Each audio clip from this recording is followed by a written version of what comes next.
Hi, good afternoon. Here we are with Leyn. He's from CISCO. He's been giving us some really good insights in two presentations we had in the past few days. Don, welcome. How are you? Doing wonderful. Thank you very much for having me. Great, Don. I gotta ask you, you've been doing a couple presentations, you've been traveling a lot lately, you've been talking with customers, and I know your presentation was about security, right?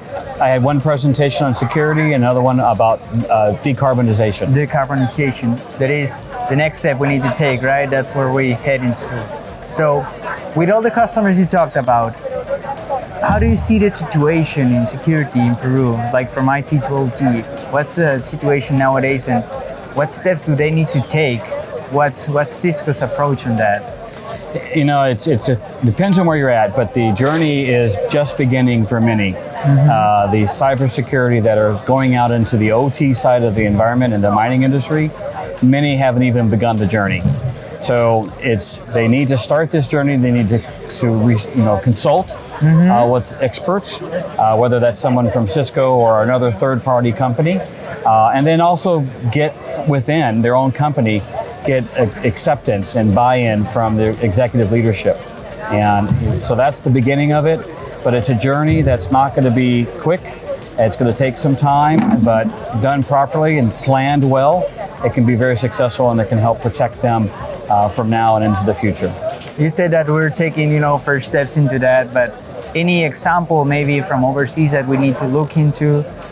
Any company that has been working with you guys lately that maybe are a little bit more advanced on that?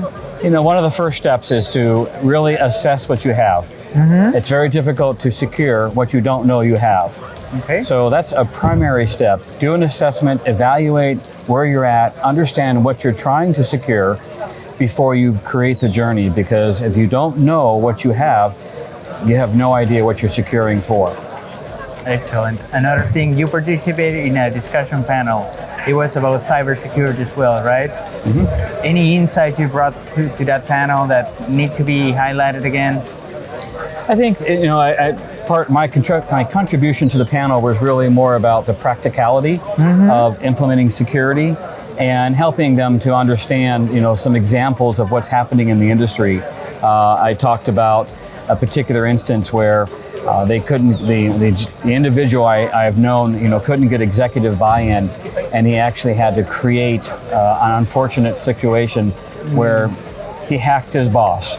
Oh God! And that, fortunately, was enough to convince his boss that something needed to happen. Need to happen, yes. So it's that's a very rough example, but it was effective for them.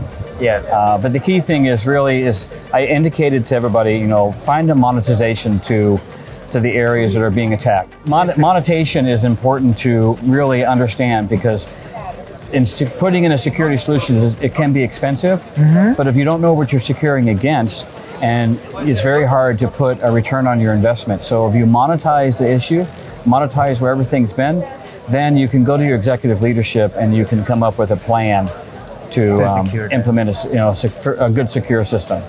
Finally, last question. It's not about a car we were talking about a couple minutes ago. It's about the other presentation you have, decarbonization. What does CISCO bring to the table in terms of decarbonization? So decarbonization, again, like anything, is a journey. And in that journey, when a customer or a company makes an investment or a claim to decarbonize, they need to understand what's happening. They need to understand, where they're at in that journey.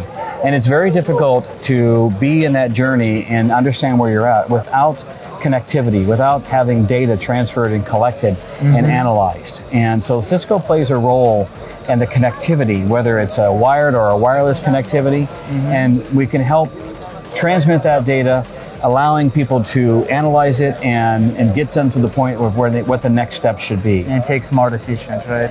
It takes a lot of yes. Yes. Finally, if we can just look at the camera, any final words that you wanna say something to mining clients or participants that participate in the event today, that you've seen colleagues, anyone? The camera's all yours. I think that for those who haven't attended this event, this Congress has been a real eye-opener for me. I've been here for this entire week, and I've learned an awful lot about the mining industry in Peru. I knew it was always a successful market, but from this event, I've now realized the importance of it to this environment, to this economy. And so an event such as this is something that's going to help everybody who attends and participates realize the value of what the industry, has to offer. Thank you very much, Don. It's been a pleasure. And Thank you for your presentation.